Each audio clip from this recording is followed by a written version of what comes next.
Alright. Habari ya usiku wote. Tunamshukuru Mungu wa mbinguni kwa zawadi ya uzima na afya njema ambayo anaendelea kutupatia kila itwapo leo. Huu ni mlo wangu usiku wa leo. Kuna kitu kipi ambacho nataka kuweza kuwashirikisha wanafunzi wangu ambao mnaonifuatilia hapa. Kwa ambaye anahitaji kujoin na mimi, anaweza akajoin na mimi. Hichi ni kitu ambacho ninakwenda kukifanya for the first time pia. Kama ambavyo tulianza mwezi wa 6 mfungo wa siku 2, baadaye ukaongezeka kwa siku 3. Hiki pia ni kitu ambacho tayari nimekisoma na nimejiridhisha, nimefanya research na ni kitu ambacho nataka nimeanza nacho leo rasmi. Leo asubuhi nimekula parachichi 2 kubwa. Ilikuwa ni saa 8, sio asubuhi actually. Mlo wangu wa kwanza ulikuwa ni saa 8 mchana. Na sasa hivi hapa ni saa 2 usiku ama saa 3 kasoro, na kwenda kupata mlo wangu wa pili ambao ni toka nilivyokula saa 8 mchana. Ninachotaka kushare na nyinyi ni nini hapa? Nataka nitumie matunda kwa muda wa siku 7. Yaani nimeanza leo Jumamosi asubuhi mpaka Jumamosi ya wiki itakayoanza Jumatatu ama siku ya wiki itakayoanza kesho. Kwa hiyo nakwenda kutumia matunda tu kwa muda wa siku 7. Hakuna hata miogo, hakuna viazi vitamu, hakuna magimbi. Yaani vyakula vyote ambavyo nimekuwa nikiwafundisha hapa, ninakwenda kutumia matunda peke yake kwa muda wa siku 7.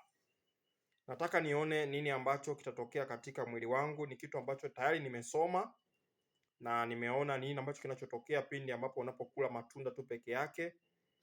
Lakini mimi nitaenda kwa muda wa siku 7 na tayari nimeanza leo, na hivi ninavyoongea na wewe niko vizuri, mwili wangu na nguvu za kutosha, na nimeona niweze kuwashirikisha.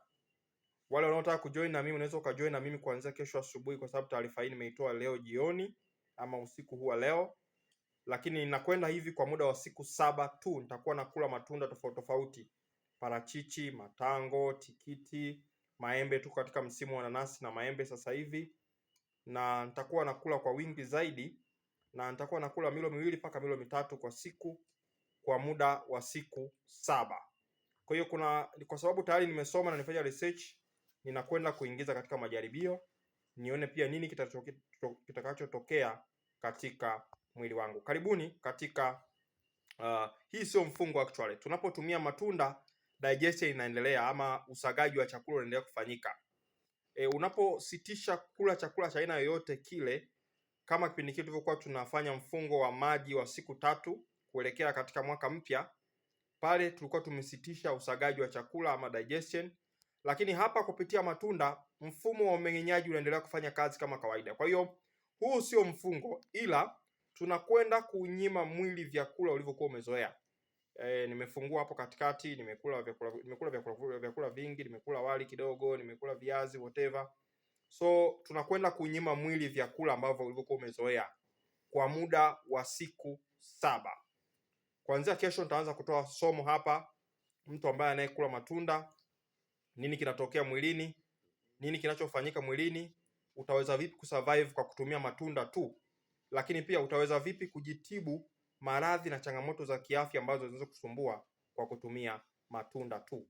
Lakini pia nitakwenda kufundisha, je, mtu ambaye ana kisukari, pressure na magonjwa mengineyo ya lishe, ni salama kutumia mlo huu? Kwa haraka usiige mfumo huu mpaka pale utakapochukua ushauri kutoka kwangu.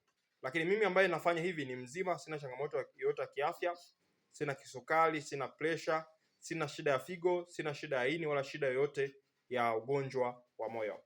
Kwa hiyo tunaanza siku hii ya leo kwa neema ya Mungu, na Mungu wa mbinguni ameniwezesha. Tutakwenda kutumia matunda tu kwa muda wa siku 7. Dr. Kuboja, suluhisho la mahusiano yako, suluhisho la afya yako. Niwatakia usiku mwema, na wapenda sana, na Mungu wa mbinguni awabariki.